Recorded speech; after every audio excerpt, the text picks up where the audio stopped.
What's up, guys, and welcome to the Thin Blue Line 120 here from the Dover International Raceway. And we're looking forward to what should be an absolutely awesome racing affair here tonight. So far, we've got 19 cars, 18 cars, possibly 17, as one of the drivers hasn't reconnected into the server. But it's looking like it's going to be a really good race here tonight, as the drivers are starting to get ready for a pit party. Let's go and join them on track. And this camera angle will not do, so we're going to have to change that while we're waiting for everyone to get ready to go.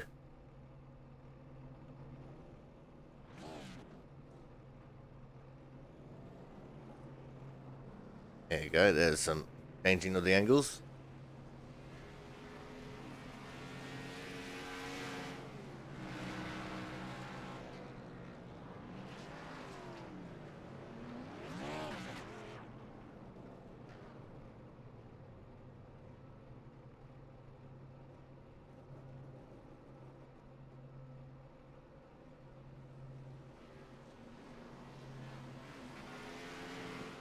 The drivers are starting to make their way out onto the track now.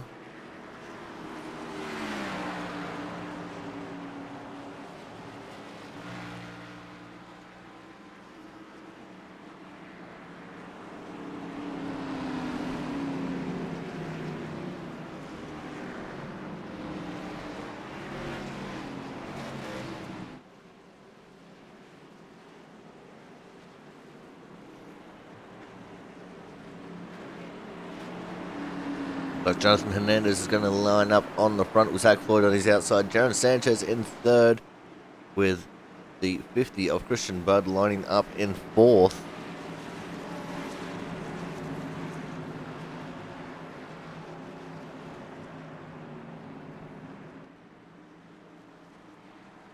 Here goes, we'll get ready for the start. They're off and racing.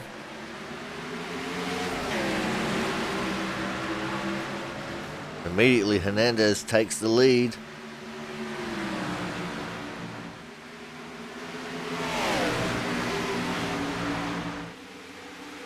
Zach Floyd looking very aggressive here on the inside, though.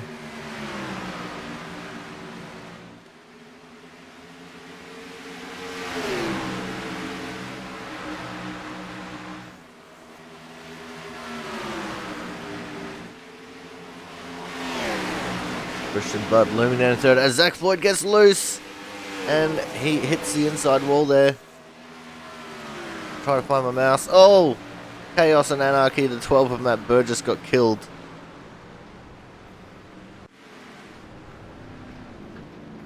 Looks like the 13 car of Travis Massia also involved.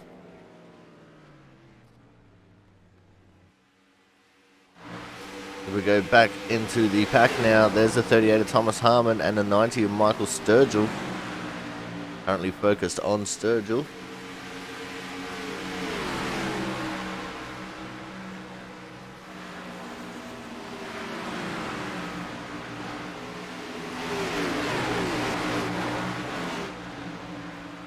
And there goes Chambliss in the 21. Oh, and he takes out Frank Isaacson as well. That is very muchly unfortunate. Oh, and the 60 of Kyle Kraus coming out of turn 4. Rubber band physics.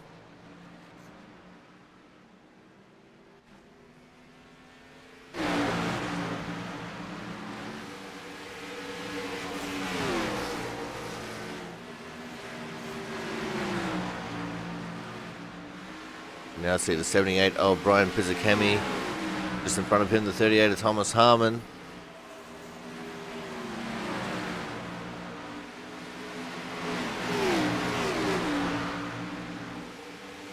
And it looks like the 50 has still not gotten the lead away from the 88. Jonathan Hernandez in the 88. These two battling it out for bragging rights. Currently the leaders of the pit party.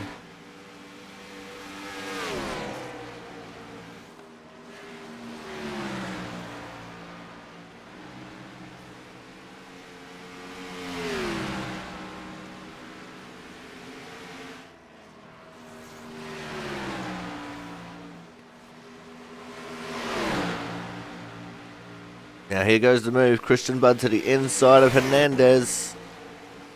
Hernandez going to try and hold it strong around the outside. I don't think he's going to be able to do it. Oh, a little bit loose coming up a turn 4. Just about took them both out.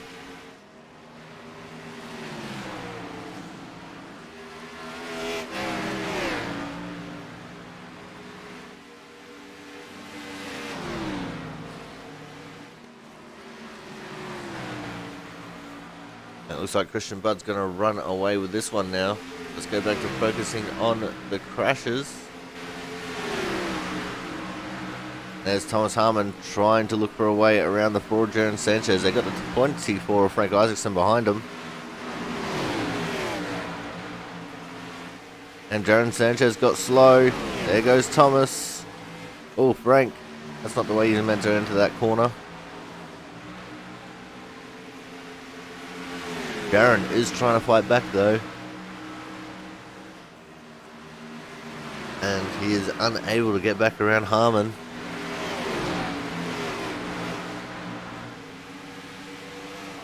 Oh, as the 88 of Hernandez has gone around, everyone's somehow managing to miss him.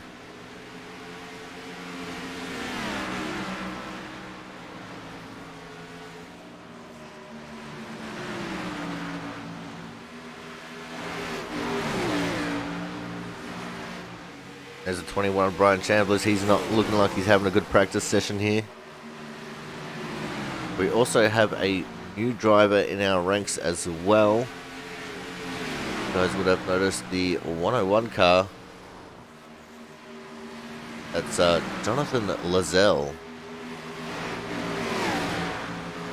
Gonna wait for him to get back onto the track so we can get a good look at his car. He's currently in the pits.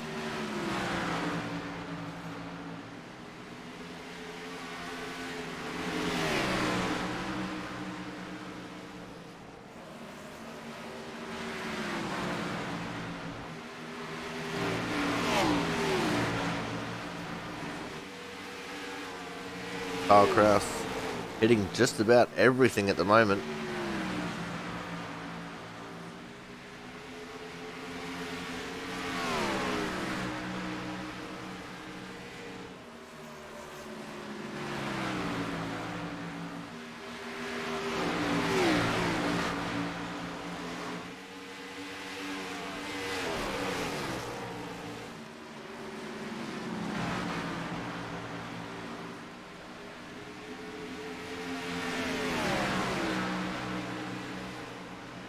Looks like the 101's just about to make his way back out onto the track.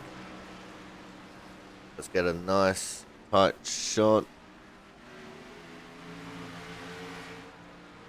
Both these camera angles suck.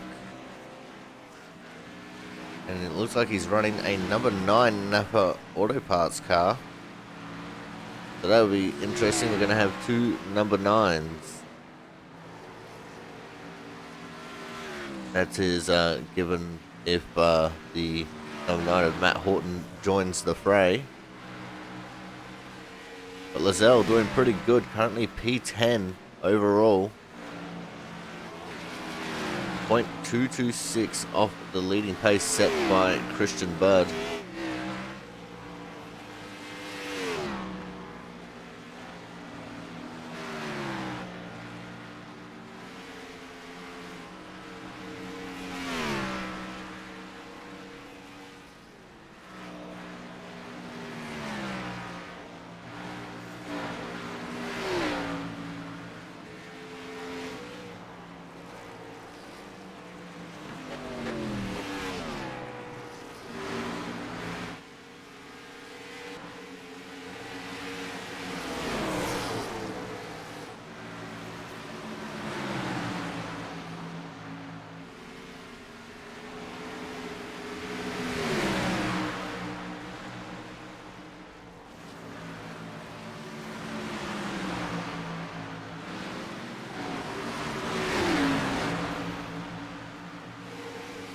Go 3 wide, just about on the back straight here.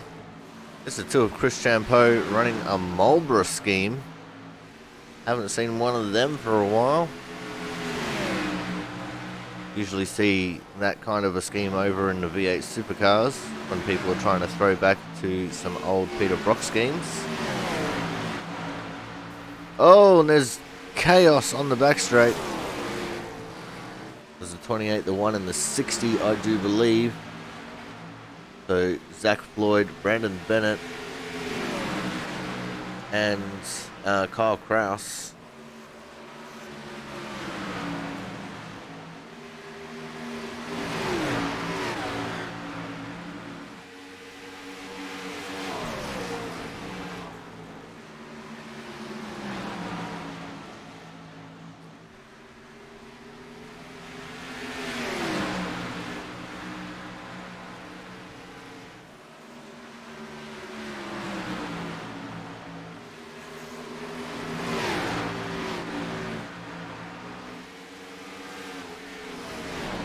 There's a 24 of Frank Isaacson working his way around the inside of the 8 of Blake Matties.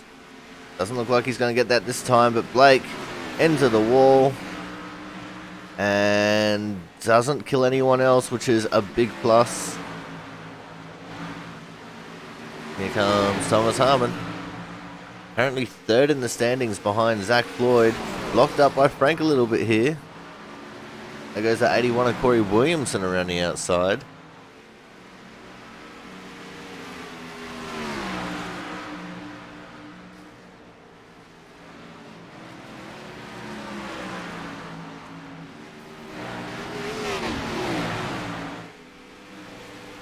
Oh, looks like Chambliss and Sanchez have had a drama. Sergio spinning in sympathy.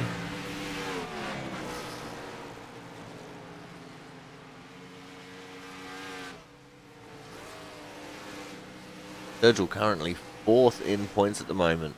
No, fourth in the times at the moment. 0.080 off the time set by Christian Budd. The time that is set by Christian Budd is a 21.702. Blistering quick time.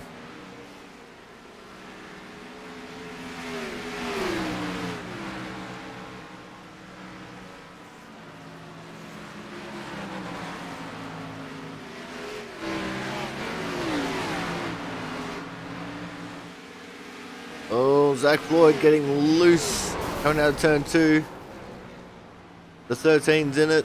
Someone else got in it. I think that was Lizelle that's in it as well, the 101 car.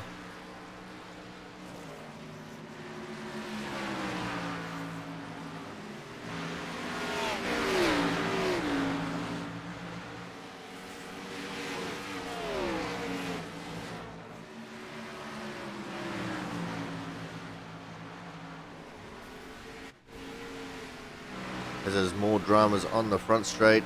Who, the 1, and I can't remember the other number there. There's Chris Champeau and Brandon Bennett at least.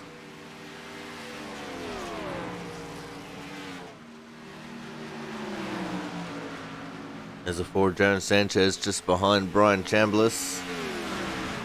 The Output Racing car and the Outsiders Racing car.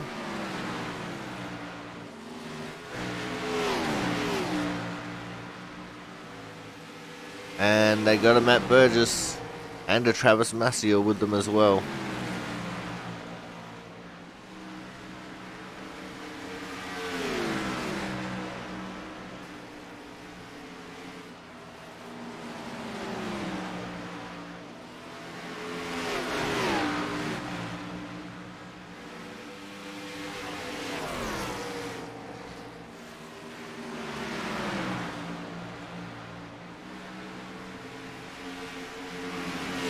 Ooh, Sanchez got into the wall.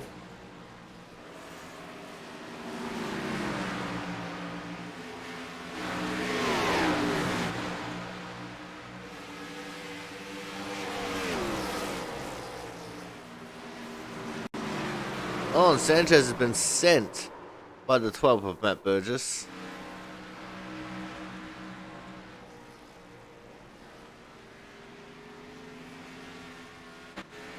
A wicked little takedown.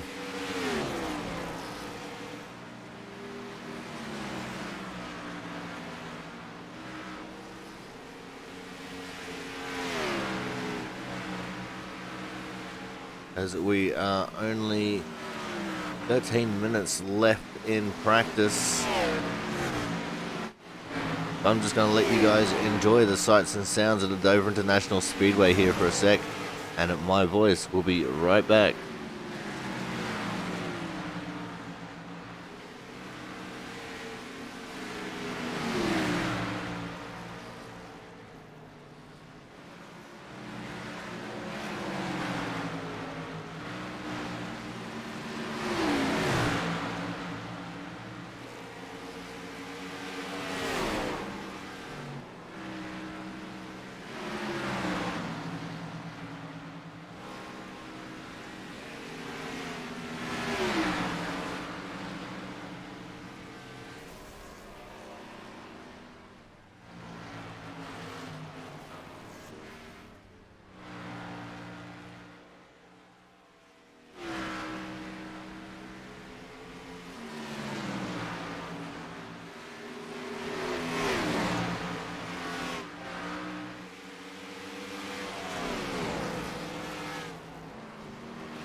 Alrighty, back to my sultry voice.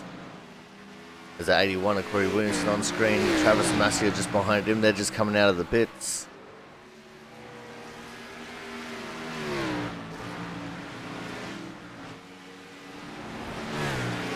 And now the camera's bouncing around everywhere. We've got a lot of cars on track right now.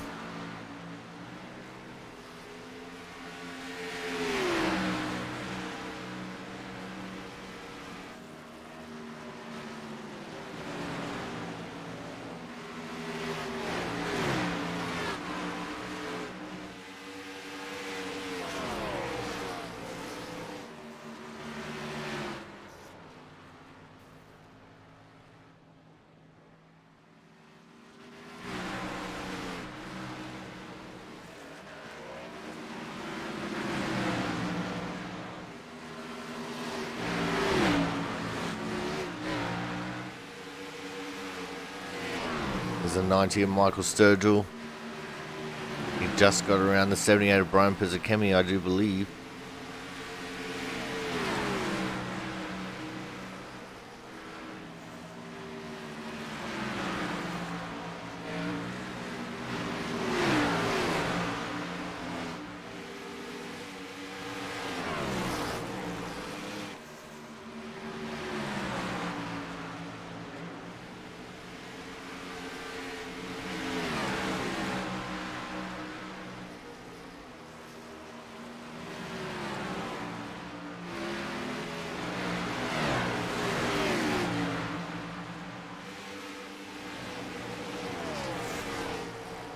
For Darren Sanchez, mired down the pack in 15th. 3/10 off the leading time of Christian Budd. Not a position we're usually seeing Sanchez in lately. Oh, as Sturgill goes around trying to avoid Blake. Frank spinning in sympathy. And that's a 10 out of 10 pit entry there by Brian Pizzakemi. Sideways is the only ways.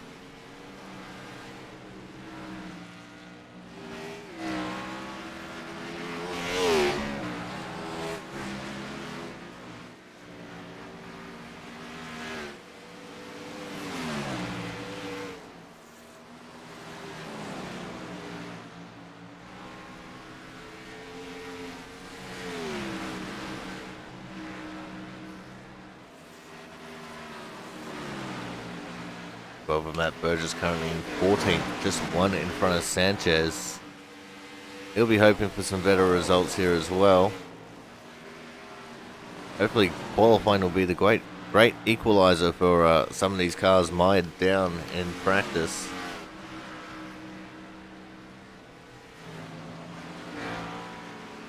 You can see a lot of the track rubbering up here. And the 81 of Corey Williamson's getting very loose in the background there, coming off a turn 2.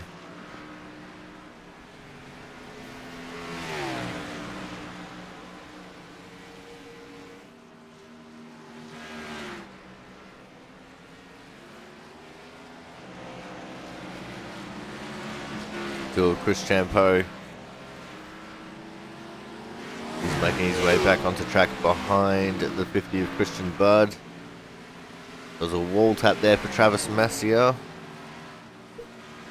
Travis is just all over the place there.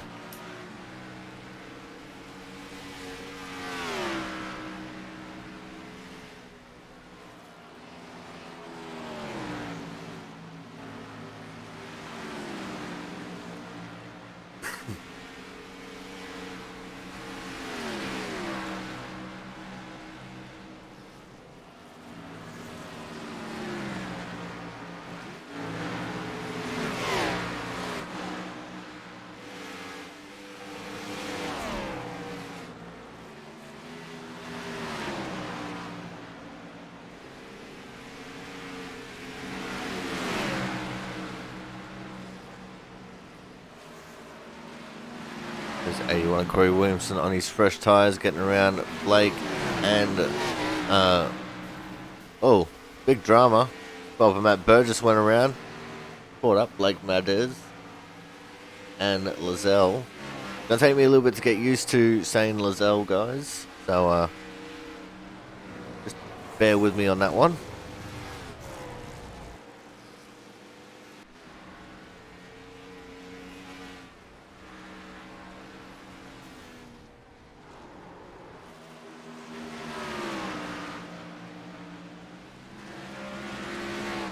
Don't forget, if you're watching this back on the YouTube, come and join us over on the Twitch channel. You get to see this live.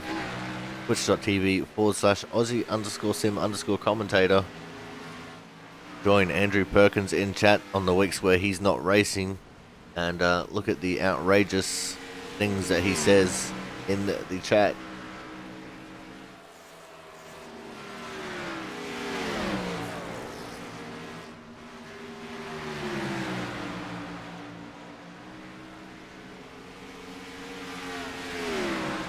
There's Frank Isaacson on screen. Got the 8 of Blake Matthews right behind him. Oh, and Matt Burgess getting it wrong on the front straight. Oh, Kraus nowhere to go but into the side of him.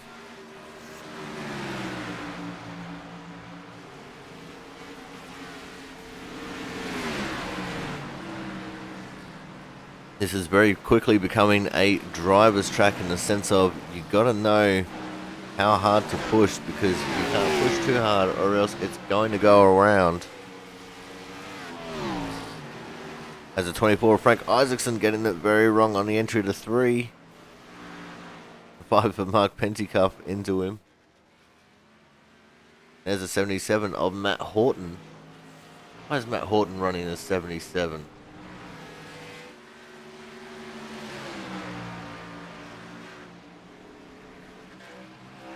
Meant to be the 9.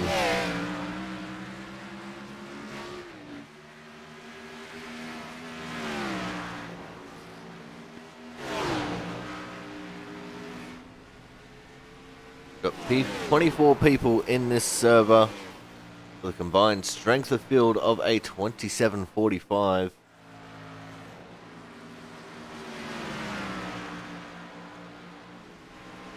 So it's definitely a very stout field here today.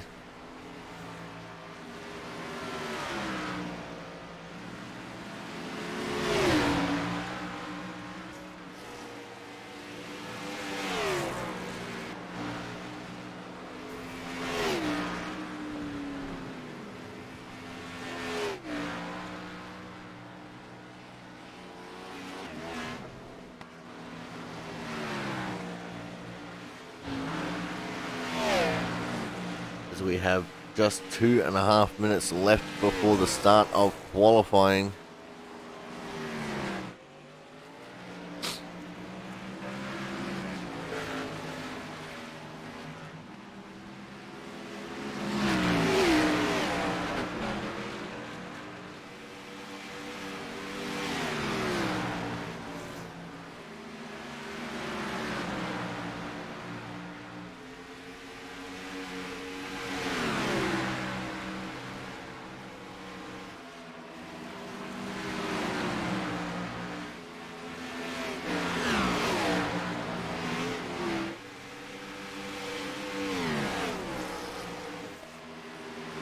When we get to 30 seconds left in the server, that's when we're going to duck off to a quick commercial break. Oh, as the 12er Matt Burgess spears the inside wall coming out of the final corner.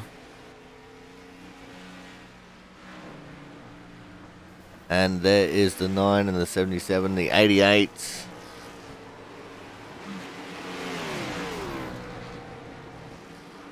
There's the 101 as the 9. There's the 19 of James Lindow. At least he's running the number he's supposed to.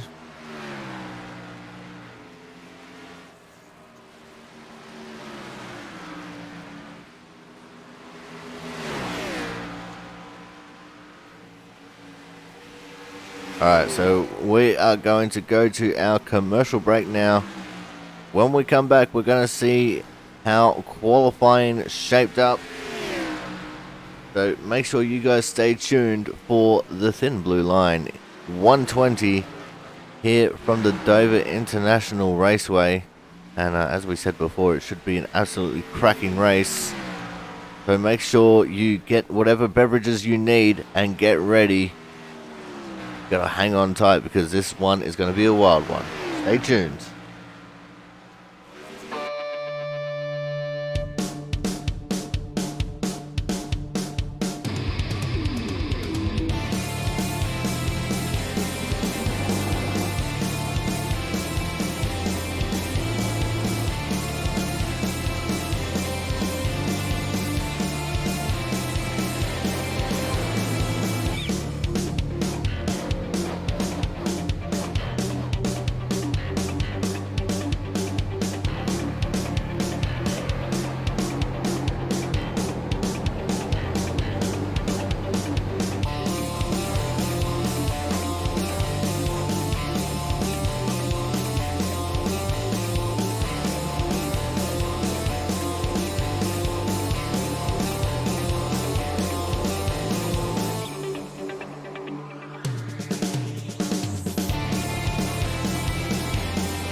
Alrighty guys, we are back and the grid has now been set.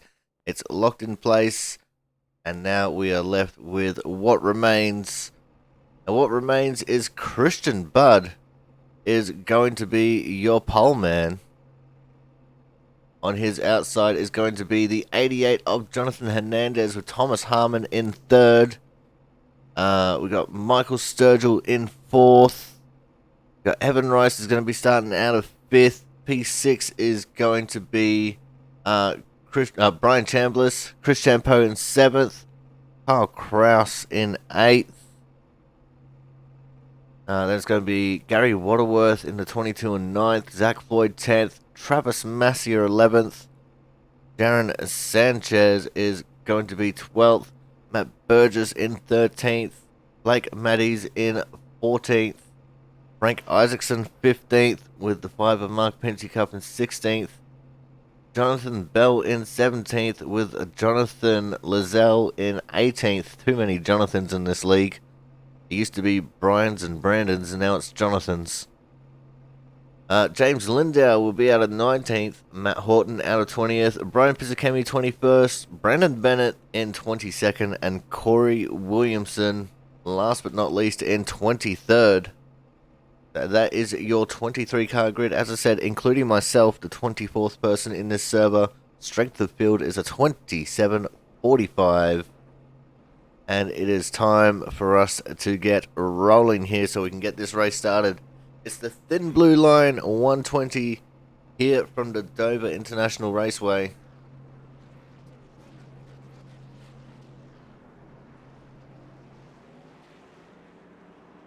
And the cars are making their way onto the track.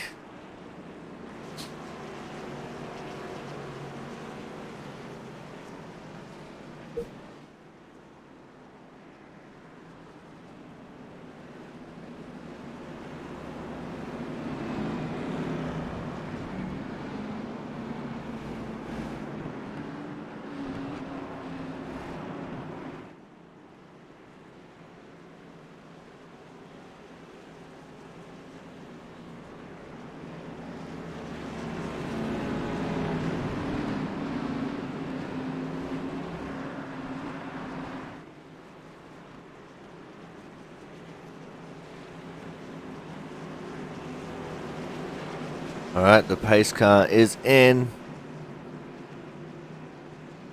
And first start's going to be on green. We're off and racing. Here for the Thin Blue Line 120 from the Dover International Speedway. And already the 50 car of Christian Bud has taken the lead. So Jonathan Hernandez is going to slot into second. It's a battle for third between Thomas Harmon and the 90 of Michael Sturgill. And it looks like Thomas Harmon is going to take the advantage in that one. As just behind them, the 2 of Chris Champeau has just overtaken 6th place from Brian Chambliss. And for the most part, we have single filed out here at Dover. And to my shock and surprise, it looks like we're going to get 2 laps completed with no incidents. Touch wood. Everyone's crossed the line. 2 laps completed, no incident.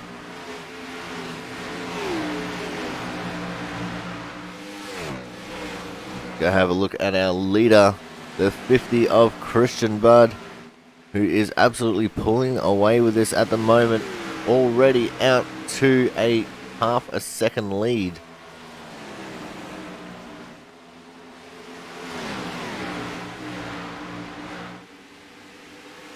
As some of the cars are starting to feel a little bit loose in the rear end now. You can see a couple of the cars in the background just stepping out a little bit sideways there on the back straight.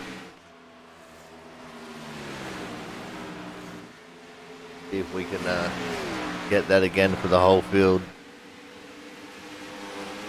See what we can see. Oh no, everyone fairly nice there this time. Back with our leader though.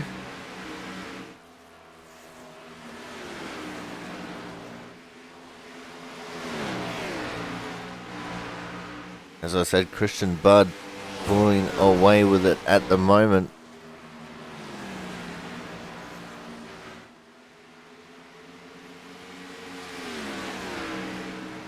Still only half a second though, so Jonathan Hernandez is definitely keeping him honest.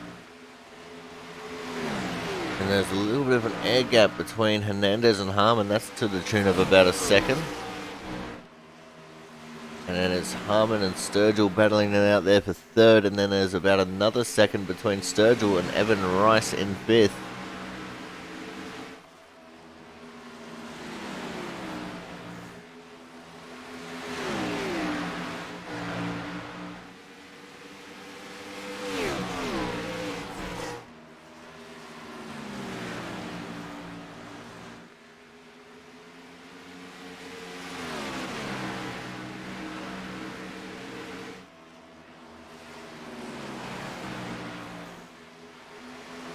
Just got me surprised that we've gone green flag for this long. We're going to focus on crashes, see if we can see anything going on in the pack.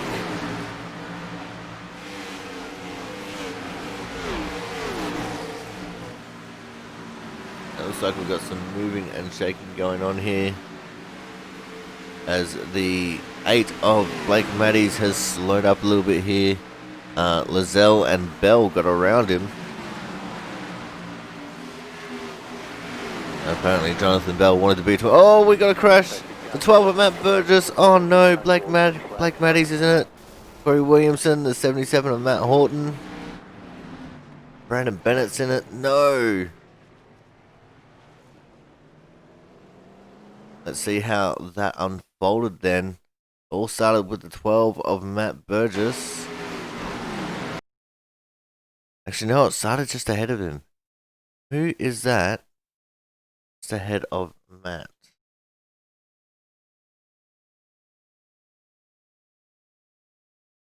Is that Kyle Kraus? That is Kyle Kraus in the 60 car. Let's have a look.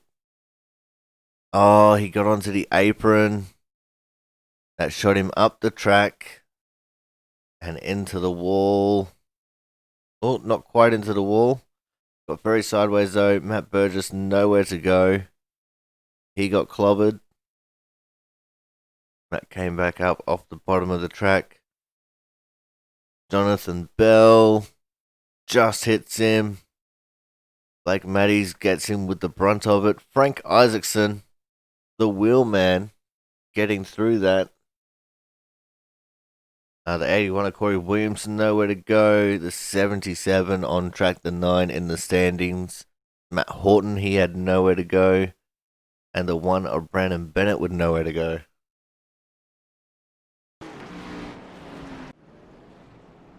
So that was our first caution here. And it looks like a lot of people pitted, but one didn't.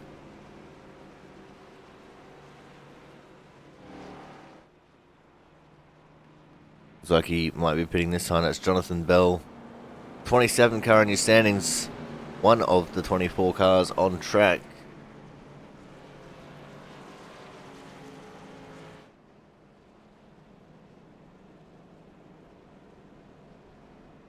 So let's go see if we can drag anyone in for a chat. And it's going to be Matt Burgess. He's not going to have a say in it. Hey Matt, Corey up in the booth. Do you have a copy? Yeah, I got you. Man, it looked like you were just in the wrong place at the wrong time there. What happened in your perspective?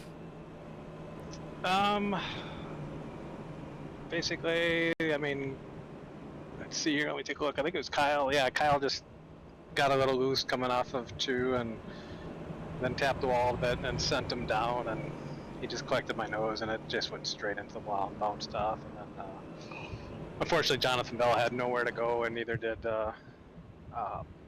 Blake. So pretty much finished me off. I mean, it's got like the engine's gone, so it's got 31 minutes repairs and like 8 minutes optional. So that's pretty much the race. Oh, that sucks to hear, Matt. But hopefully you can bounce back bigger and better next week, mate. Yeah, I'm solidly in the points, so I mean, I'll be in the chase. It's just, I mean, I'm basically just going, trying to get, if I can get a win or not. Won't be this week, so we'll just go to next week. All right. Well, thank you for your time, Matt. We look forward to seeing you again next week.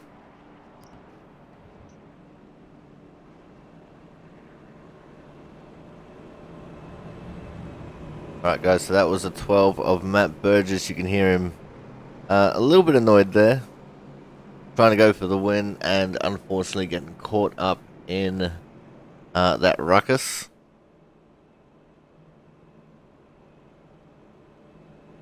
As we are still under caution here.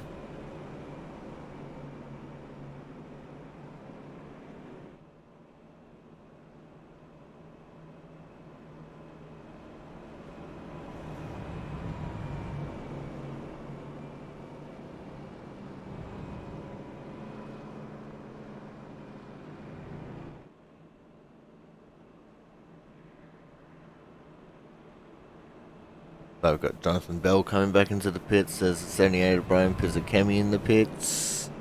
One of Brandon Bennett just came out of the pit.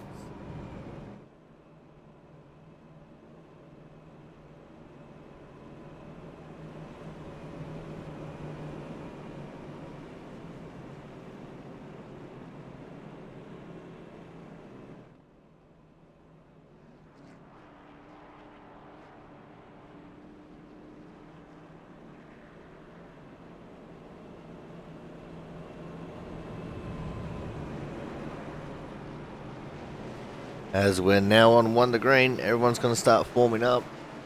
Jonathan Hernandez with the lead of the race will have lane choice and will get to dictate when we start the race. Looks like Christian Budd has slipped back to 3rd in the pit stop cycles.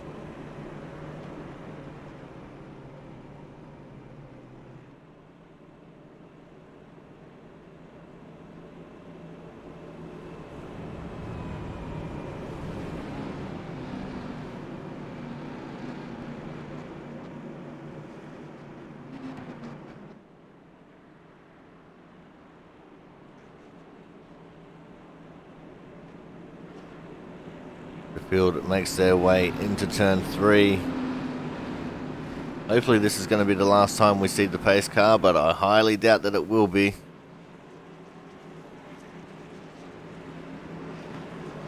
Pace car is in.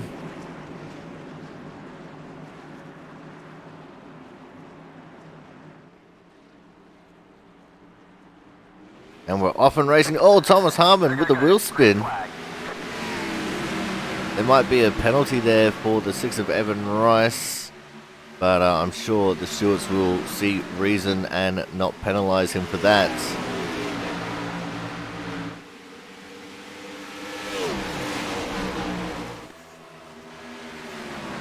Jonathan Hernandez with the lead at the moment, but Christian Budd is right there and looming.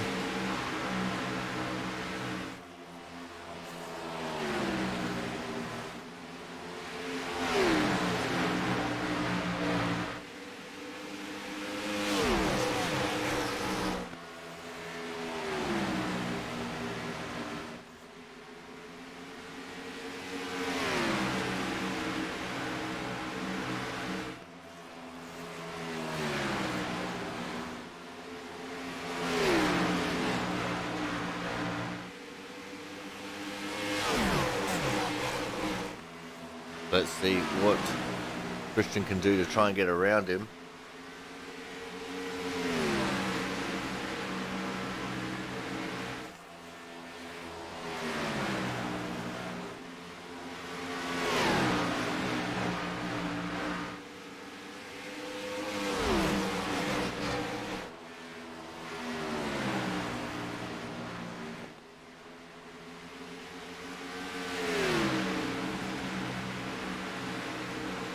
And here comes Christian now to the inside, and he makes that move very easily.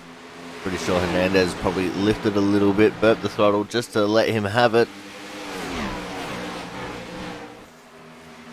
Don't want to be battling it out too hard too early.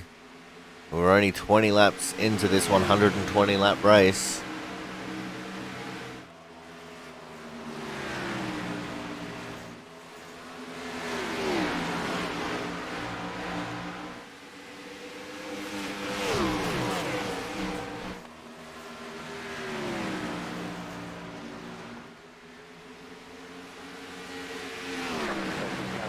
And we have another caution on the track. This one looks like it is the 5 of Mark Pentikoff. Go back and have a look at what happened to Mark here. Being battling it out with the 19 of James Lindau. They come onto the back straight. No wall contact. That's good so far, but what happens coming into turn 3? Oh, Mark hit the wall on the entry to 3. He got into Lindau.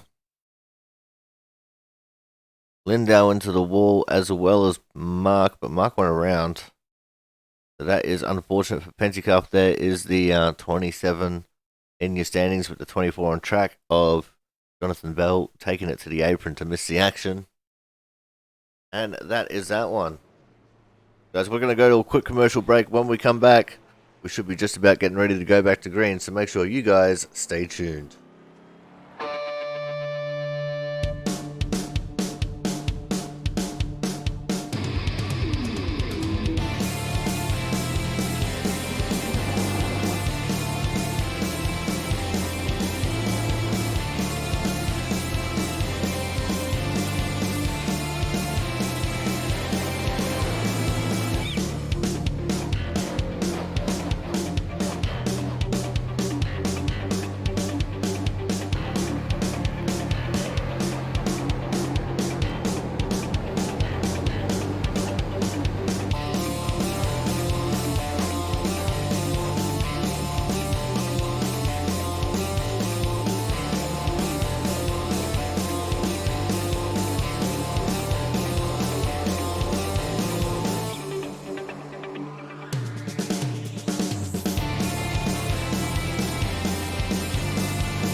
Alrighty, we are back.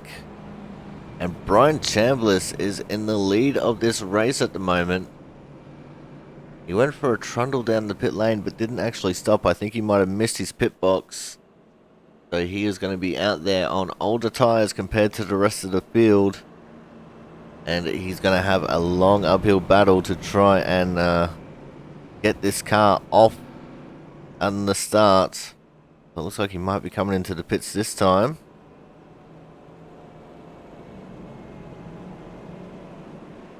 And he does. That's going to relinquish the lead to the 88 of Jonathan Hernandez now.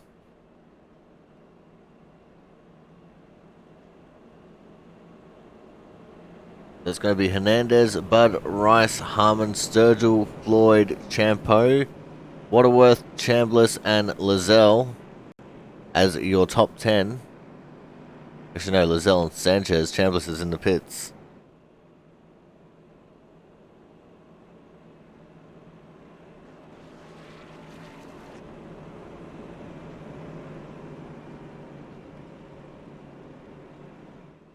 Hernandez will have lane choice, and I dare say he's going to be picking the inside lane. He also has the choice on when to launch the field. And, well, if you're smart, you launch in the corner because you have more grip in the corner than what you do on the straightaway.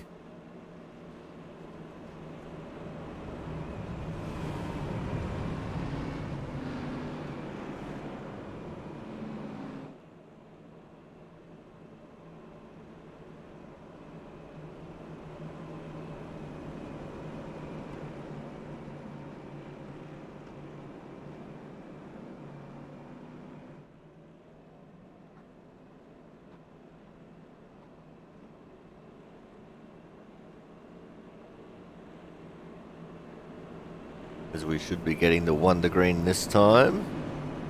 There it is, right on cue.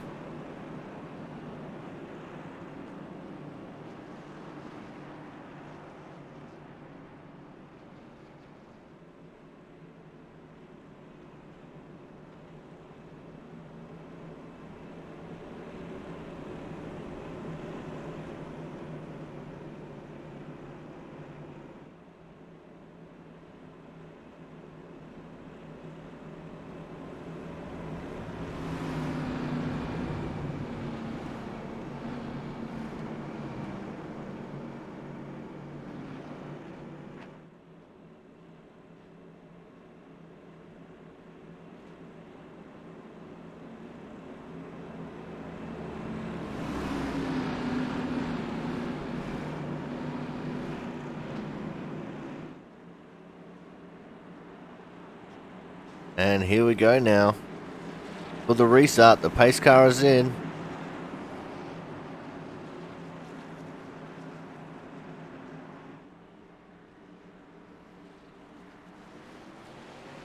And we're off and racing. Hernandez with another big jump.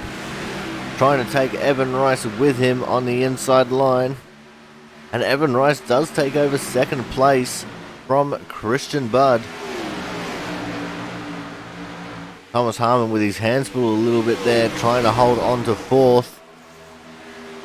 Looks like he's going to get that pretty easily.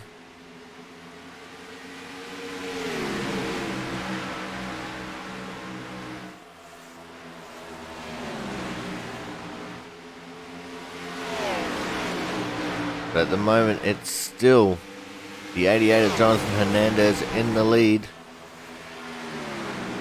from Evan Rice and Christian Budd.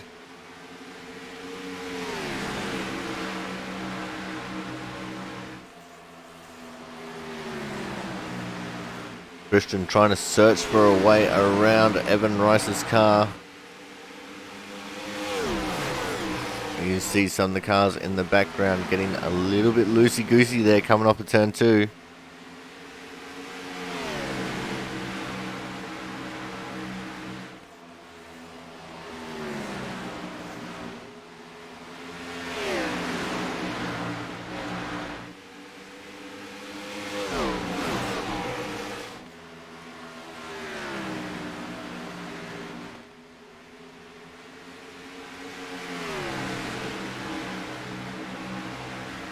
And Christian is now up into second.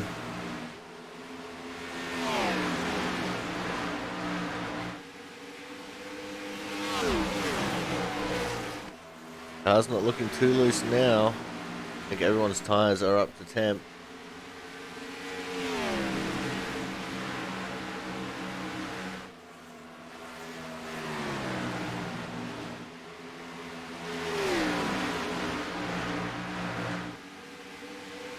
Let's have a look. Anyone getting loose? No, not that I can see.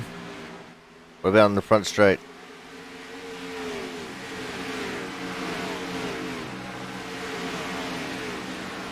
Front straight's pretty alright as well.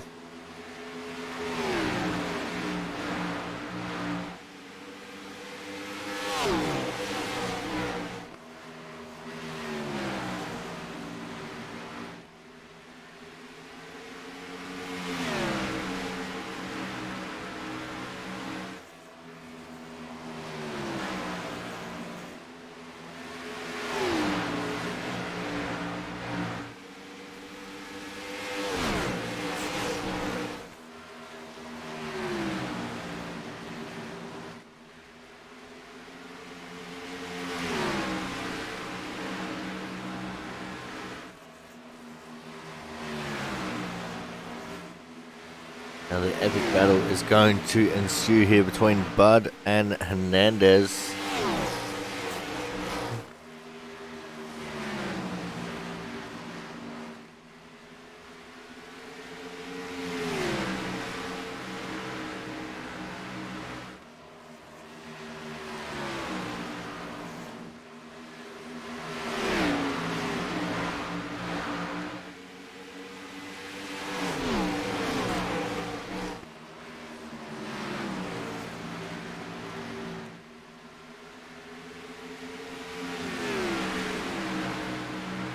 Big question is going to be now, can Budd hold on to that lead over the long run?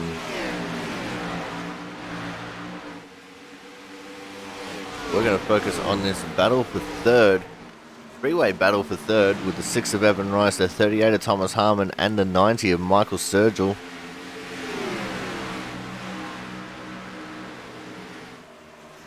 Looks like Thomas looking to the inside, not going to quite get there. Evan Rice experimenting with alternate dimensions.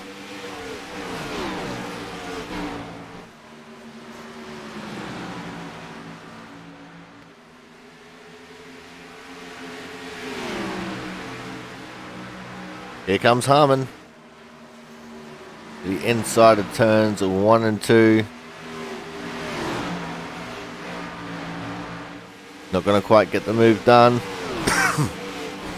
Gets him cleared into 3, and here comes Sturgill as well. Try and take over 4th.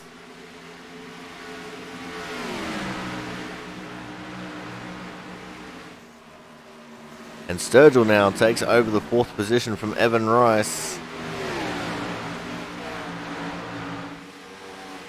And that 50 car is pulling away from the rest of the field.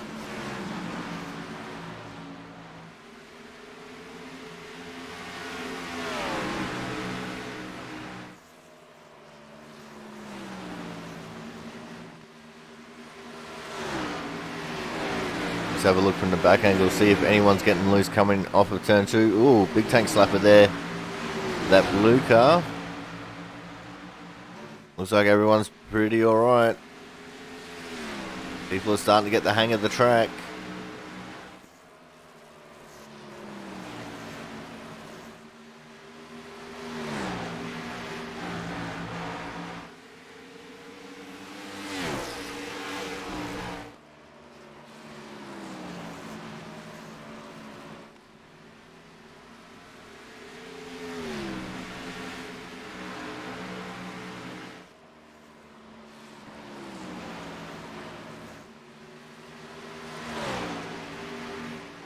What about this time?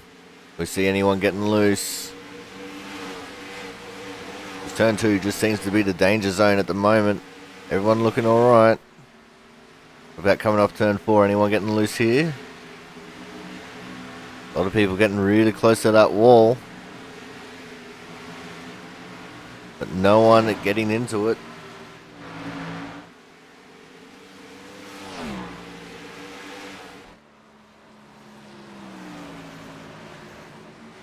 And it looks like Thomas Harmon has just taken over the 2nd position from the 88, Jonathan Hernandez. Here comes Sturgill as well, trying to take away 3rd. And he gets it.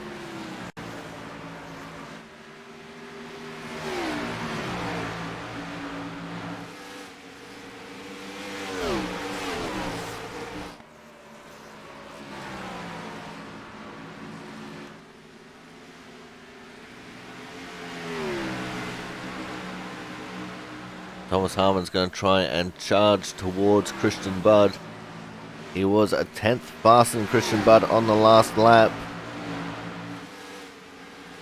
Whether he can maintain that or not, we do not know.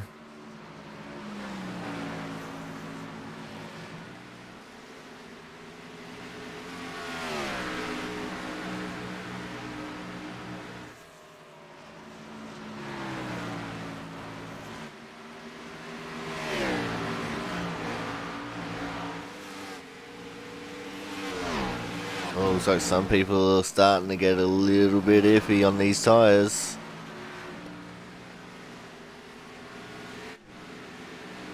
There's our leader, Christian Budd, well out in front.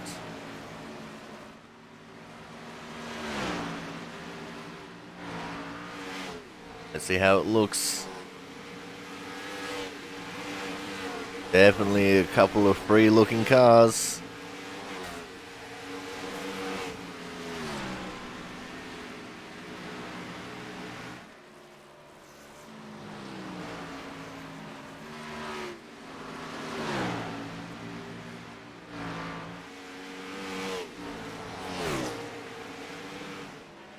Now, one thing the NASCAR broadcasts like to mention about with Dover is that it's a self-cleaning racetrack.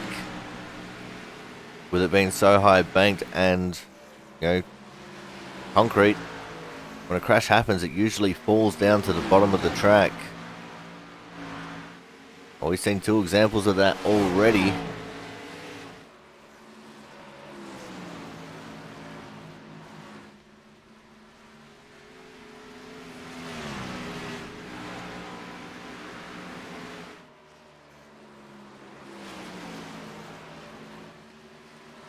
Let's have a look deep in the pack here a little bit at what the 60 car is up to.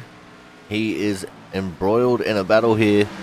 It's Jaron Sanchez, Brandon Bennett, Kyle Kraus, and Brian Pizzakemi. These guys battling it out for the 11th position.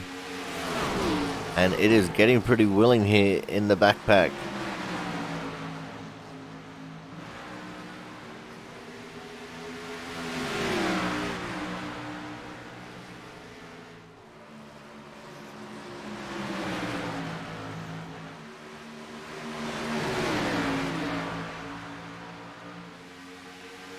Brandon Bennett currently holding on to that 11th position. Looks like Travis Masia also trying to buy his way into this battle. As a 78 now gets around the 60. Going to put Pizzacchemi up into 13th.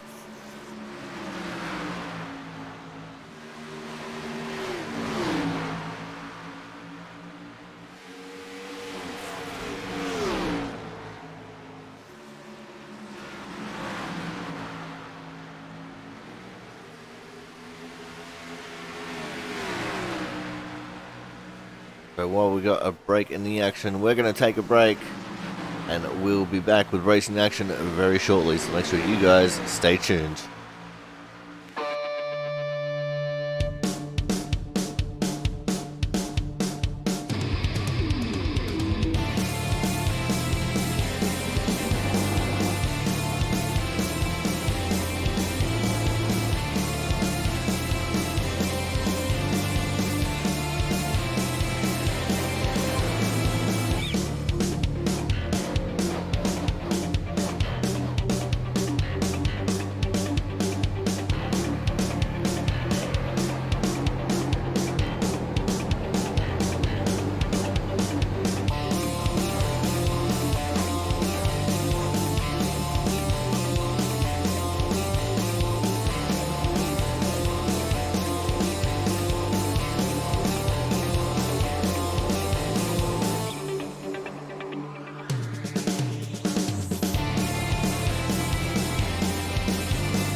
Alrighty guys, we are back here for the Thin Blue Line 120 live from the Dover International Speedway.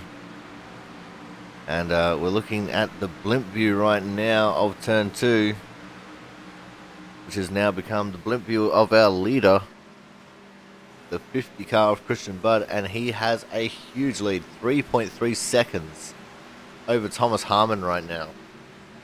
He is absolutely flying.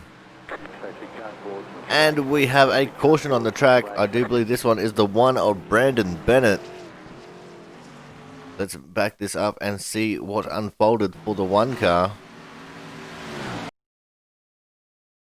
Coming out of turn 2. And he just hit the wall in the middle of the straight. To the inside he goes. Heavy contact with that inside wall, sideways on the track, and that is why we've got the caution flag out.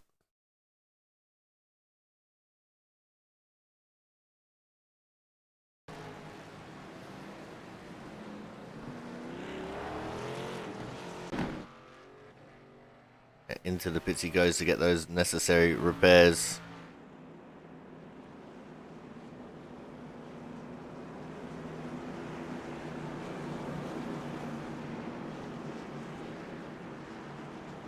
Don't forget guys, most of the people in this race are streamers, so make sure you go and check out the guys while they're streaming as well. And if you're watching this back on YouTube, come over to the Twitch channel where we have links to most of the driver streams, and maybe you can catch them when they're not streaming this league race. See all the cars file in for their pit stops.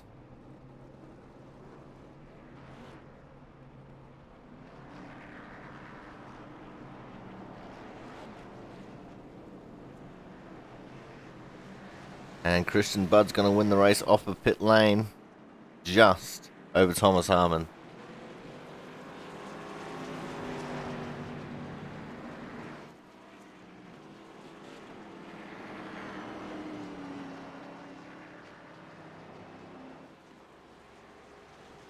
So we're going to go for another quick commercial break. We'll be back shortly, guys. Stay tuned.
Alrighty, guys, we are back. Gonna be Christian Budd from Thomas Harmon, Jonathan Hernandez, Zach Floyd, Michael Sturgill, Evan Rice, Christian Poe, Jonathan Lazelle, Brian Chambliss, and Brian Pizzicami making up your top 10 for the restart here.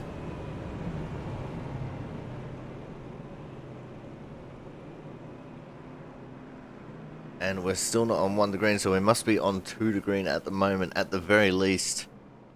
Lots of caution laps here at Dover. Of course, we are here for the Thin Blue Line 120.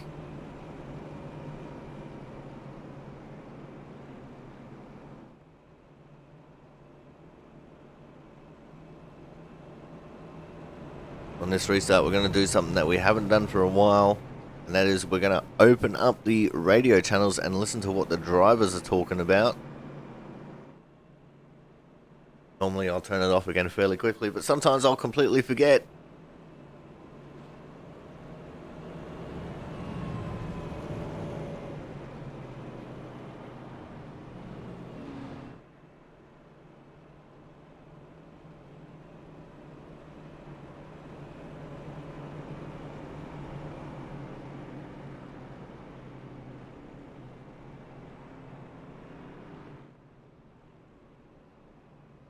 Looks like the 60 of Kyle Kraus going into the pits for a last minute pit stop.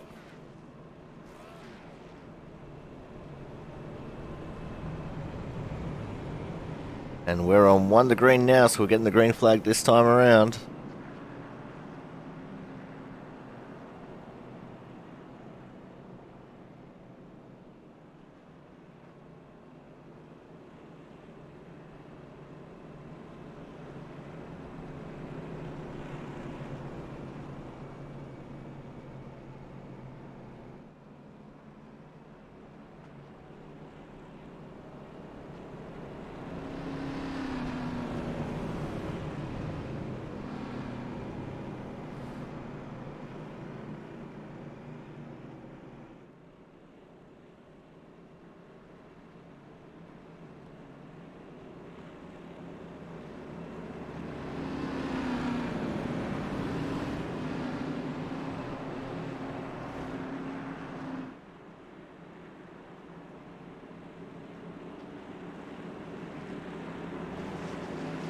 Alright, the pace car is in.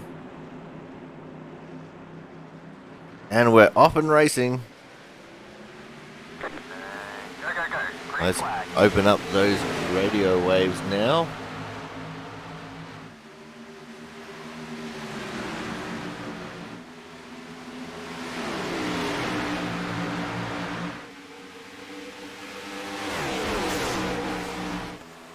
And everything's looking pretty strung out at the minute. No one really making too many moves. Christian Budd in the lead after having a really good restart there. This is the closest Thomas Harmon has been to him on the restarts without spinning his tyres.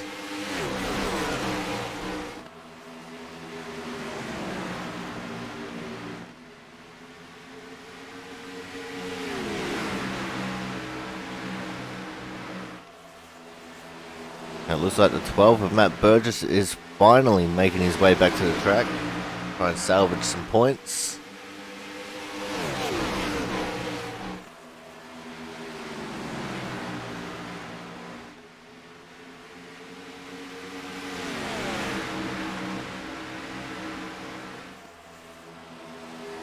I'd also dare say he is very, very down on power. Yeah, he's coming back into the pit straight away. Oh, as we got another caution. This one involves the 6 of Evan Rice. Let's see what happened to Evan here.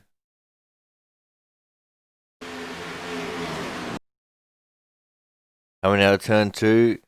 Oh, he just gets loose in the transition from the corner to the straight. He's fishtailing it, trying to save it. And just too much right. And then it won't come back to the left into the wall. Unfortunately, the 2 of Chris Champeau nowhere to go but into the back of the 6. The 21 of Brian Chandler somehow missing him. Going for a spin himself. Keeping it off of Chris. The 4 of Jaron Sanchez getting a bit sideways while taking the avoiding action. And he runs into the 24 of Frank Isaacson. Now that's just not very nice.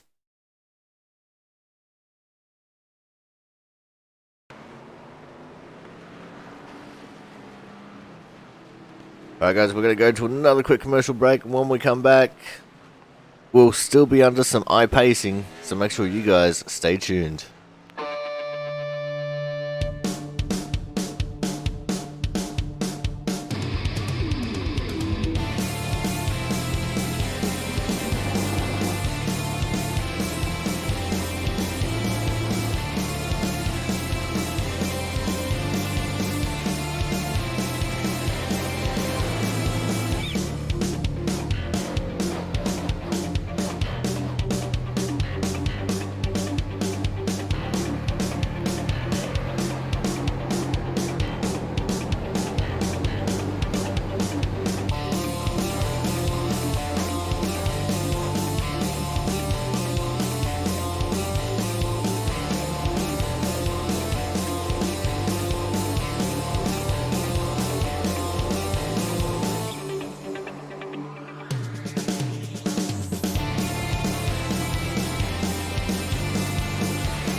Alrighty guys, welcome back to the Thin Blue Line at 120 here from the Dover International Speedway. And I am loving the blimp cam at the moment.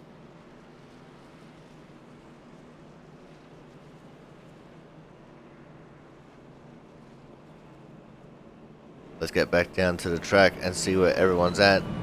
The Matt Burgess there just in front of our leaders. He's going to be getting a wave around. The order is Christian Budd, Thomas Harmon, Jonathan Hernandez, Michael Sturgill, Zach Floyd, Travis Massia, Brian Chambliss, Brian Pizzakemi, Mark Penzicuff, and Kyle Kraus.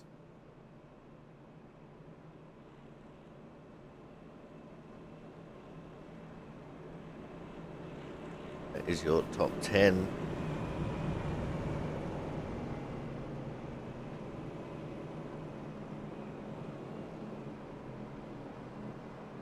Chris Champeau, who's been on and off of pit road to try and get that little bit of damage fixed that he sustained. from the spinning Evan Rice.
Alright, we're on 1 to green.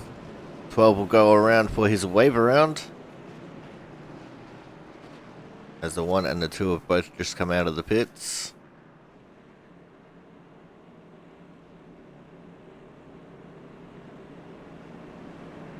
So there's your front row, the 50 and the 38. The 88 and the 90 take up the second row, the 28 and the 13 on the third.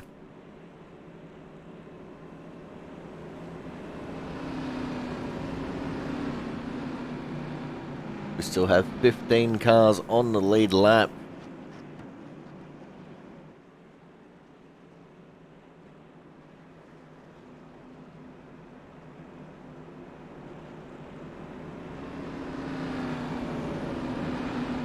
And we've still got the driver radio ways open, I do believe.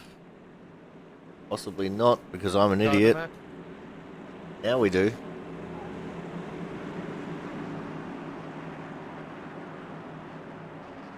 And we're off and racing very quickly. Go. Green flag.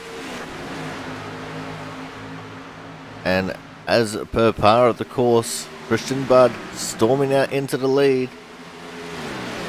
Thomas Harmon sitting there in P2. Oh, and we got a spinner. There's a new person, the 101. Oh no, Mark Pensicuff coming in and hitting Lizelle after the fact. Let's see properly here what unfolded for Lizelle. We probably didn't take that back far enough.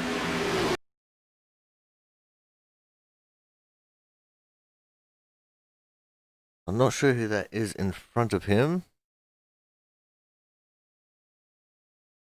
Looks like there was a little bit of a check up there. Lizelle tried to go underneath it.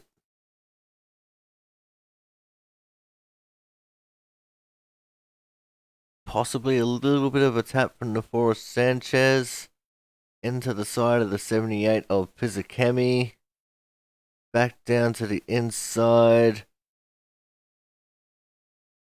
Sanchez just missing him by the skin of his teeth.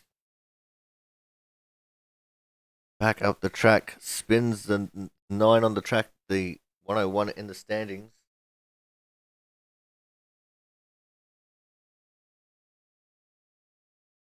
And then 5 hours after the wreck is over, here comes Mark.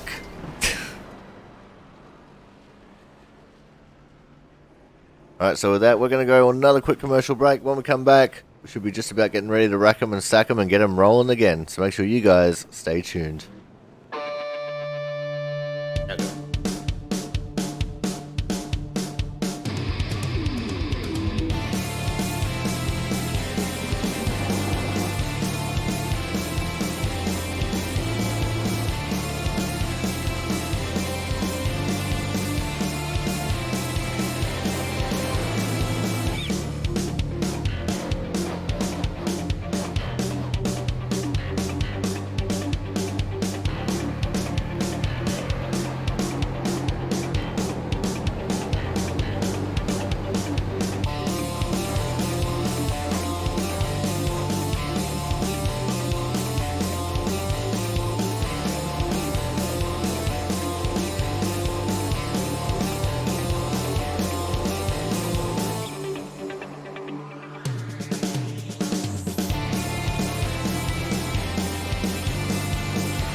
Alright guys, we are back for the Thin Blue Line 120 here from the Dover International Raceway. Had 5 cautions at the moment, so far for 22 laps. Probably be about 25 laps by the time we actually get the green. And during the break, what you guys didn't see was Zach Floyd just floated up into the wall on the exit of turn 4 under caution while he was looking at his phone. So don't text and drive, kids.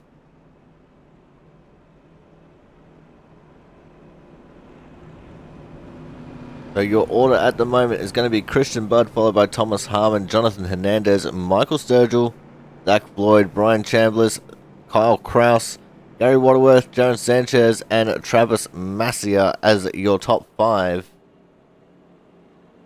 There's going to be Frank Isaacson, the 2 of Chris Champeau, the 78 of Brian Pizzacami. Got Mark Penticuff and the 101 of Jonathan Lazelle in the pits getting repairs. Evan Rice is OUT out. Brandon Bennett still running, 11 laps down. Matt Horton is out. Jonathan Bell is out. James Lindau is out. Matt Burgess is running and 58 laps down. Blake Maddies is out and Corey Williamson is out. So that is the scope of the situation at the moment.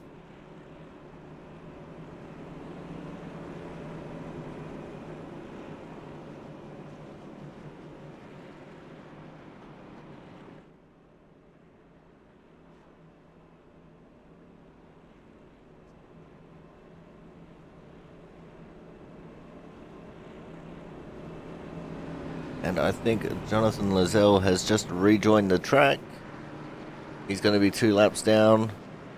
The only car 2 laps down.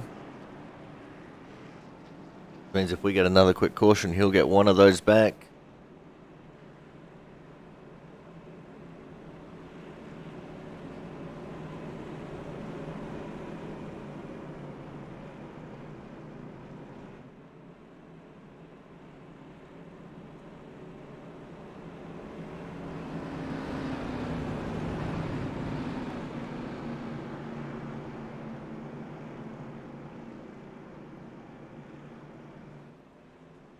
We are on 1 to green now. So the field is getting ready to get racked and stacked and ready to go.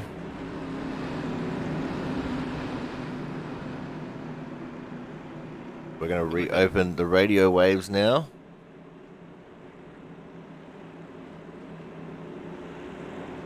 As the pace car is in. And we are off and racing.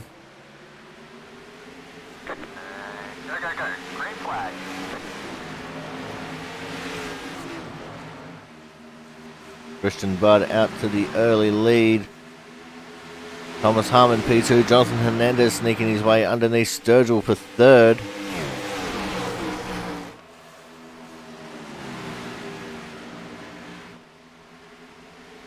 Got a much smaller field than what we started with.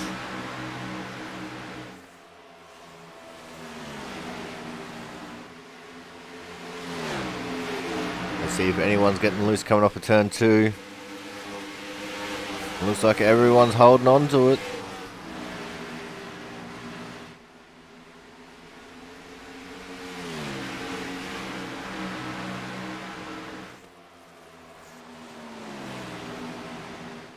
It looks like we've got a little bit of a battle ensuing here in the mid-packs as well.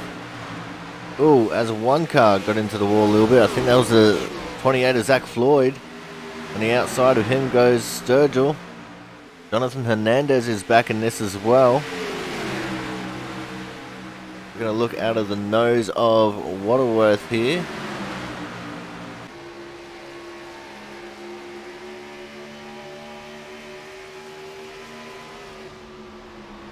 For a second then I thought Hernandez was going to try and make that 3 wide. Glad he thought better of it.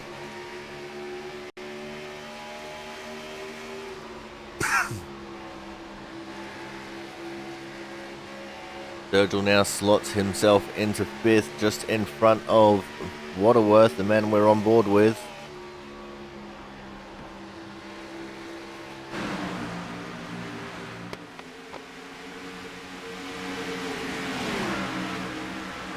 And Christian Budd already almost has a full second lead over Harmon.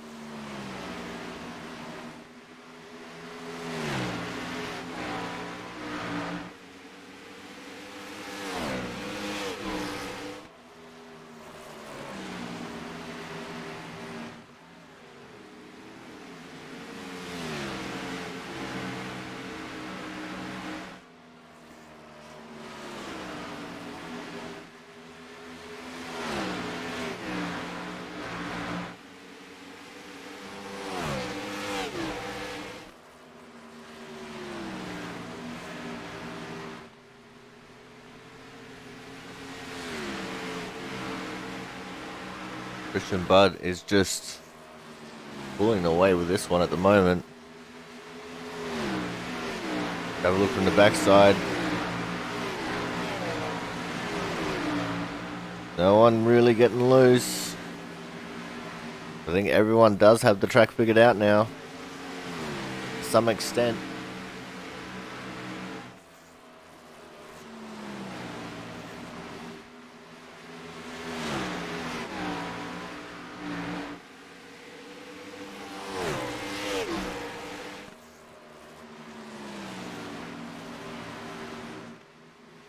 To be fair, Christian's actually not pulling away from Thomas Harmon now. I think Christian might be starting to take it a little bit easier, because the gap is ever so slightly getting smaller between himself and Thomas Harmon. Got 29 laps to go, and it's still anyone's race at this point in time.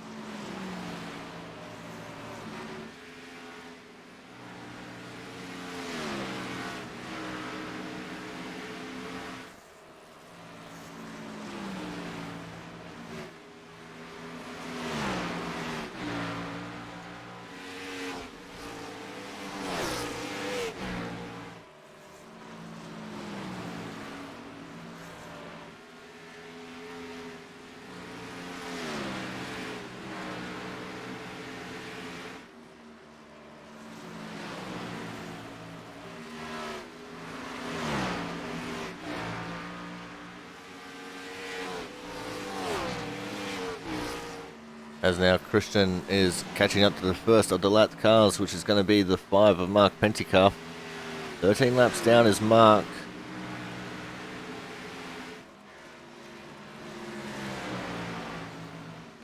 Now make that 14.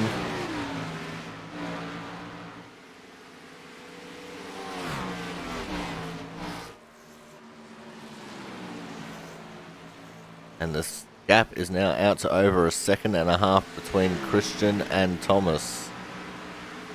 Fastest lap of the race actually done by Jonathan Hernandez. 21.773. Just 1,000th of a second faster than Christian Budd's best lap, which was a 21.774.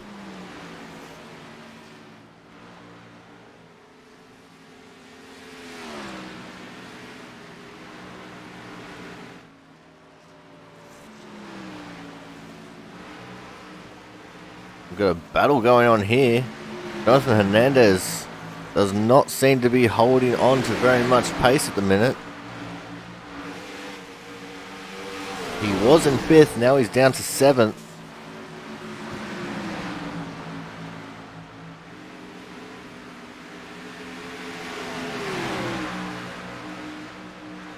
And And he seems to be just dropping more and more positions as the 60 of Kyle Kraus getting onto the apron a little bit there. He's lucky that didn't go sideways on him. Here comes the 13 of Travis Mascio to take over the 8th position from Kraus.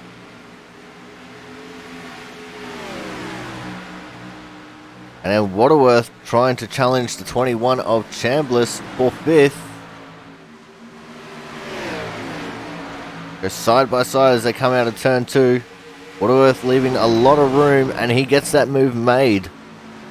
Waterworth up into 5th. Chambliss down to P6. Now can Waterworth charge after our 3rd and 4th place drivers of Floyd and Sturgill.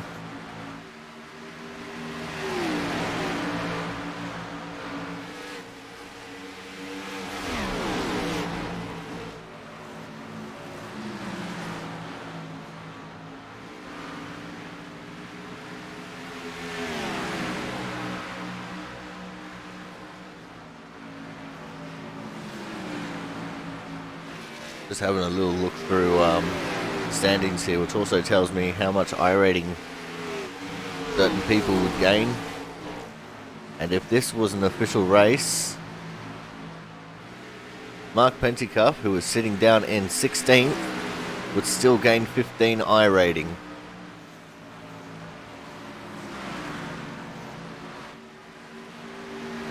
As Lizelle there gets out of the way for all the leading cars. And Waterworth has started to clean out from the 6th place and onwards there. We're looking at the 4 of Jaron Sanchez. Sanchez is having a pretty good run here, up in the top 10. We'll go back to the 50th Christian Budd. Gonna go and sit the camera on the entry to 3 again, see if we can see anyone getting loose coming off turn 2.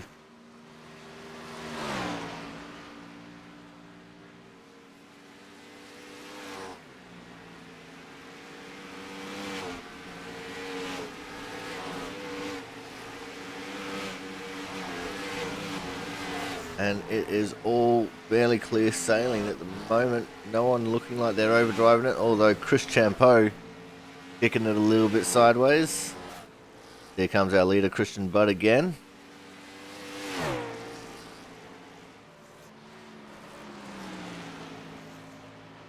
He now has a 3-second lead over Thomas Harmon. That gap is just getting bigger and bigger. Thomas Harmon just not quite having the tyre life that he might have wanted.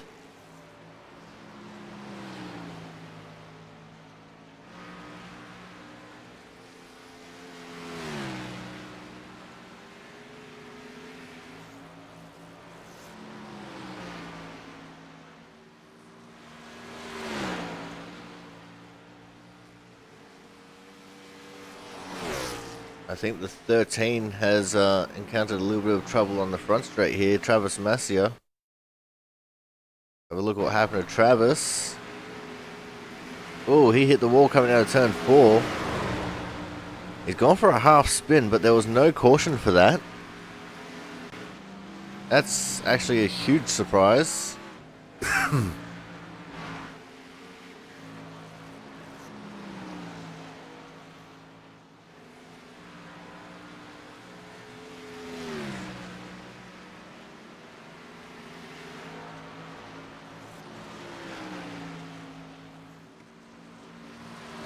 As we're now starting to get into the business end of this race.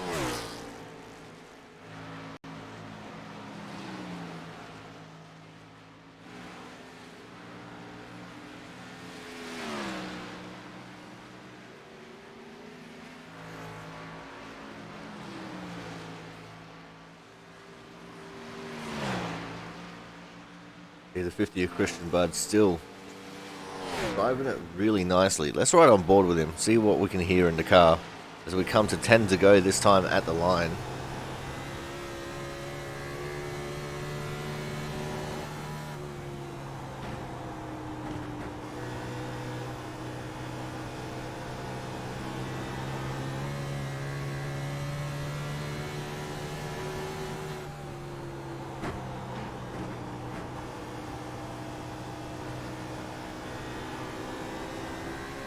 Nice and gentle, not pushing too hard or anything.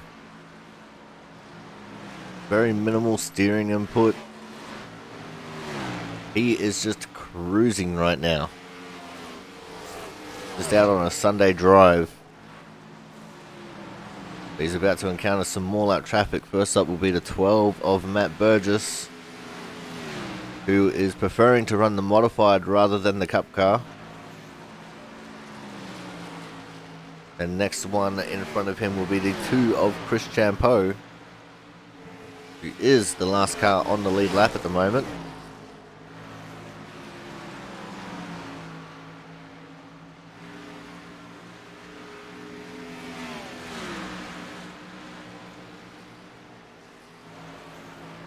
Chris gets out of the way of Christian, and Christian puts him a lap down ever so nicely. Next up on Christian's hit list will be the 24 of Frank Isaacson. Currently in 11th.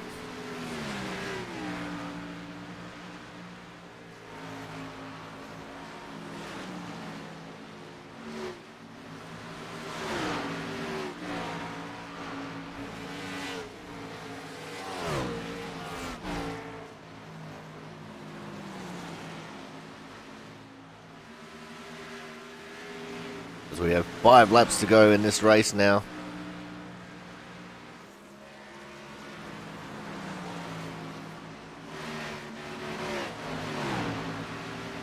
As I said, Christian Budd's just cruising. Got 5.3 seconds back to Thomas Harmon. He's in no rush.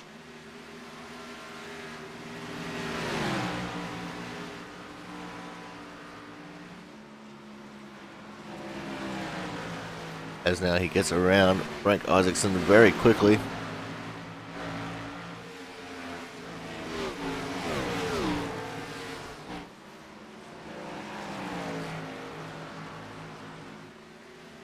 Also gets the 101 of Lizelle.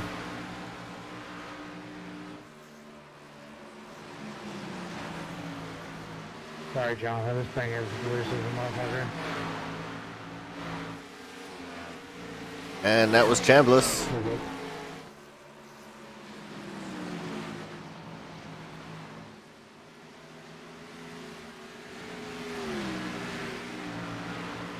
Two to go. Now going to turn the radio off of the drivers.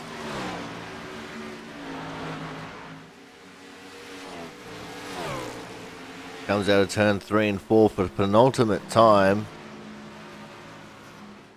White flag, last lap, last chance to win it or wear it for the 50 car of Christian Budd. And what an emphatic victory this is going to be. 6 seconds back to Thomas Harmon. And he's just been on cruise control for the final 10 laps. Coming out of turn 4, your winner today, Christian Budd. Winner of the Thin Blue Line 120 here from the Dover International Speedway.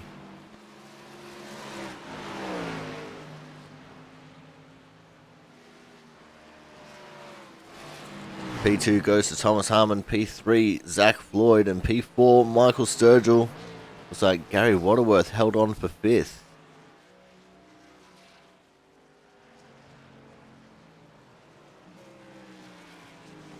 As we now see Christian Budd getting ready to do some burnouts.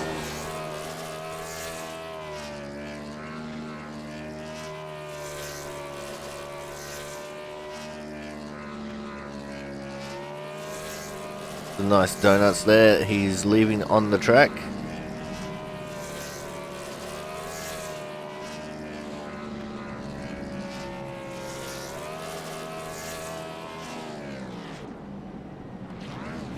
Alright guys, we're going to go to a commercial break. When we come back, we'll have driver interviews, so make sure you guys stay tuned.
Alrighty, guys, we are back, and it's time for our driver interviews. And of course, as always, we're kicking things off with the Speedway Memes Hard Charger Award winner.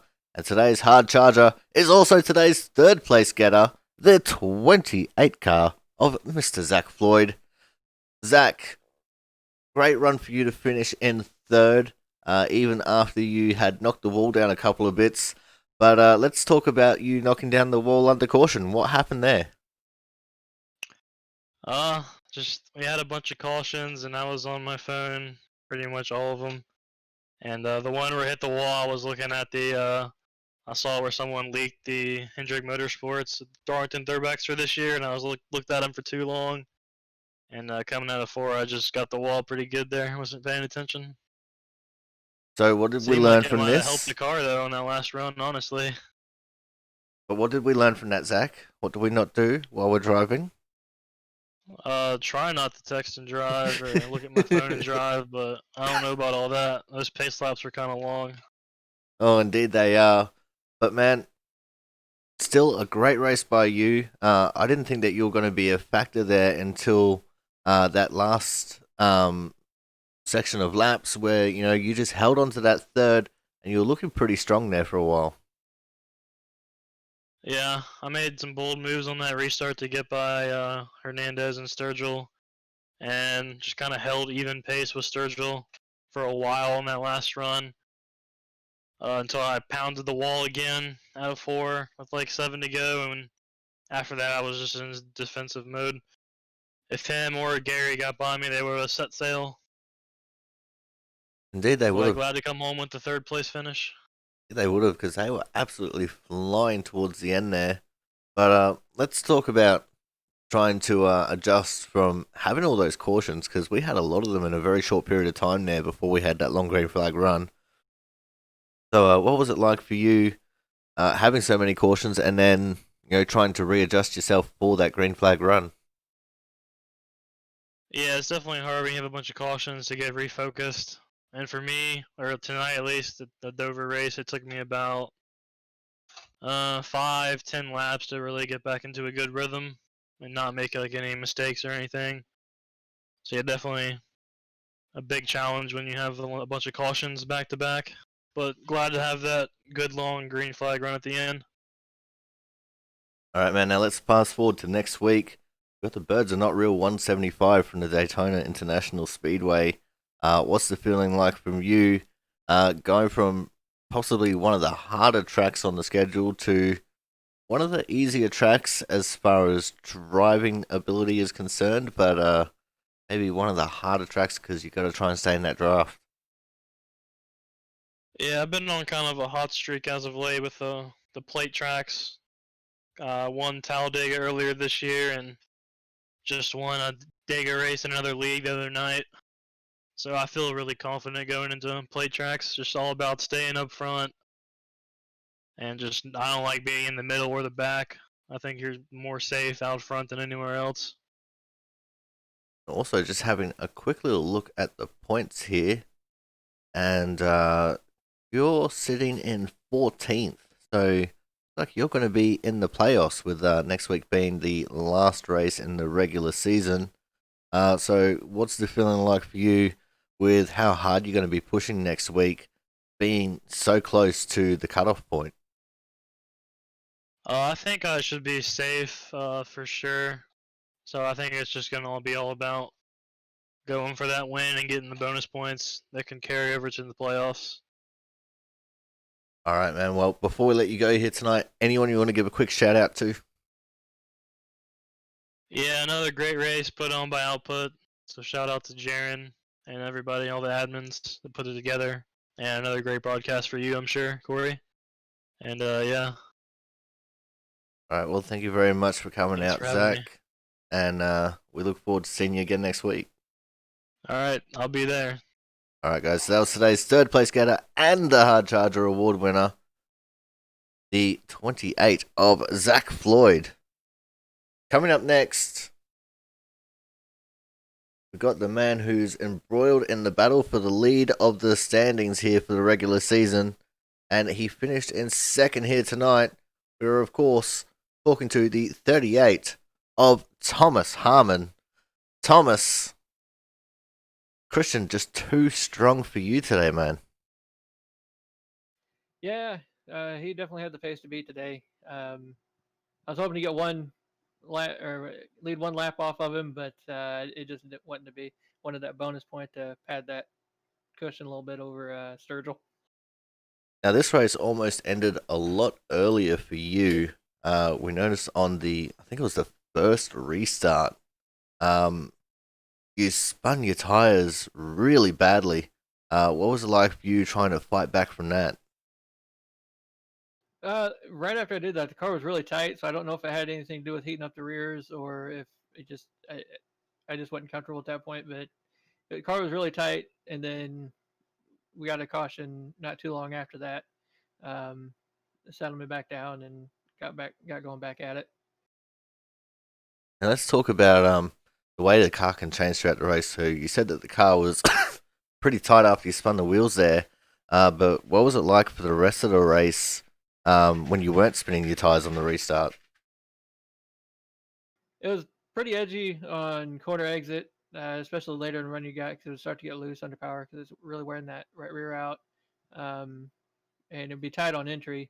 You're carrying a lot of speed into the corner, and it didn't help that I was really pushing into the corner trying to catch Christian just for a lap, but um, so I burned my stuff rather quick, and it was tight as can be in, fairly loose off, and Christian got a pretty good gap on the restart there, and he was able to save his tires and pull away there at the end for quite a big gap.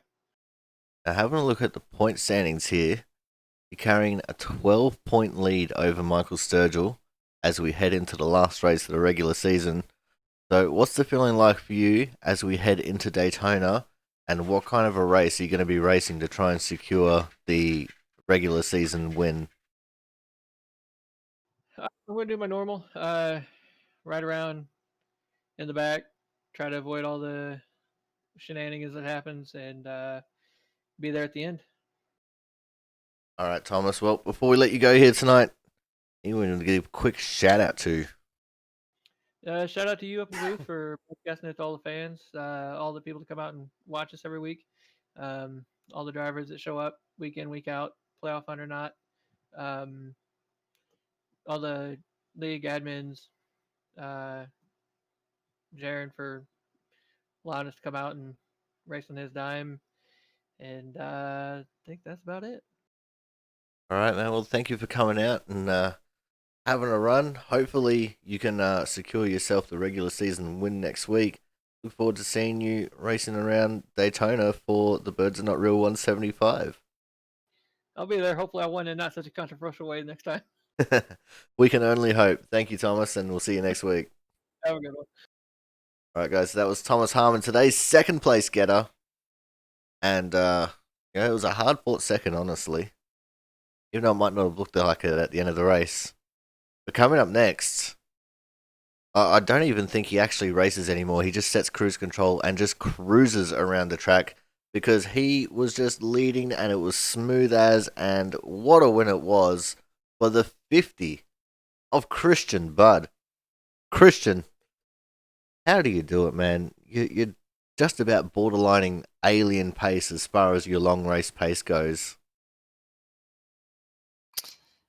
Well, I don't know if I'm that good, but uh, Dover's a track that I really like.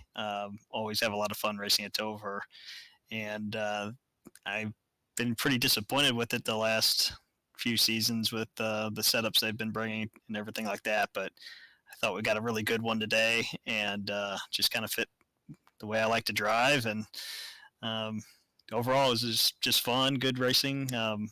Didn't get to keep the lead the whole time. Had to battle back a few times from it, so that was fun too. But yeah, good race. All right, so what was it like for you trying to readjust from having quite a few quick little cautions there, especially towards the middle of the race, going into that long green flag run? Uh, yeah, I actually think the car was harder to drive on the colder tires, on the new tires. especially in 1 and 2, the center of the corner get really sketchy trying to exit. And as you got heat in the tires, it got better to me, um, assuming you didn't completely burn them off over the course of a run. But the quick cautions, that really wasn't a big deal as long as I could be in front and control the restarts and everything. You're able to get such a big jump and get in front of everybody, and then you just set your pace from there. It was pit road was mostly the thing I was concerned with because I kept losing spots all night. That's definitely not good at all. But let's talk about the times where you didn't start in the lead. What happened in the pit stop cycle, and how did you battle back from it with such skill and precision? I don't think I was doing anything wrong. I think I was just getting slow stops, and the other guys were just getting a little bit faster stops. And it's just that's how it goes sometimes. But this track is pretty hard to pass at, and I wasn't sure. I thought Jonathan had a lot of pace, and I know Evan was up there early, and I didn't really know, if the tires got a lot of heat in them and everything, how that would go. But once I got going, I really felt like the line I had was I was able to cut underneath them quite a bit. So then I just decided I just need to be patient and wait for the passing opportunity. And once it opened up, take it and get back up there. Now, having a look at the point standings here, you've only done 17 races with us so far this season, but you're still sitting up there in 5th in points. Do you reckon that you're going to be possibly one of the front runners for the championship fight as we go into the final few races of the season? I hope so. There's some tracks, Richmond is going to be a fun track to do. The Roval, actually, I don't care for at all. I don't really like the way that thing's laid out, but we'll see how that goes. Talladega, that's going to be a crapshoot. Martinsville will be a crapshoot. So really, it's going to be about not wrecking. I think if I can keep the nose clean and not wreck, then when we get to Phoenix, then it's really going to be on, and that's where I've really got, I think, a good opportunity to try and win that race and hopefully win the championship.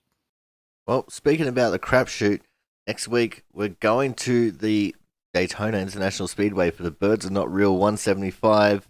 What's the feeling like to you heading to Daytona for the end of the regular season? I don't like plate tracks. There's just a lot that you can't control. And with this, I don't know how it's going to race now. I think they've changed the package a little bit since the last time we ran it. So that could be different, could be more interesting. But it's just, the last time we were there was just a lot of pushing and overheating, and it's not my favorite thing to do. But if you can survive it at the end, it can get pretty fun those last few laps. Indeed, they can. But before we let you go here tonight, Christian, anyone you want to give a quick shout out to? Yeah, definitely. Output Racing, once again, putting on a great race. I thought it was really fun tonight. All the drivers who showed up and put in their laps and did the best they could on a track, which is always fun to see. Thin Blue Line for sponsoring the race this week. And, of course, Aussie Sim Commentator for doing these awesome broadcasts. All right, well, thank you very much for coming out and buttering me up there a little bit, Christian, and we look forward to seeing you again next week. Thanks a lot. All right, guys, so that is going to wrap up our interviews here today. I'd like to thank you all for coming out and watching this broadcast. If you're watching this back on YouTube, don't forget to leave a like, comment, and subscribe. And we look forward to seeing you guys next week for the Birds Are Not Real 175 from the Daytona International Speedway. So I do believe that it might have to be a post-race broadcast, because I do believe that I actually have something on during the time when the broadcast would normally be on. So make sure you guys keep your eye out for that. And until next week, I've been your commentator, the Aussie Sim Commentator, and I will say ciao for now.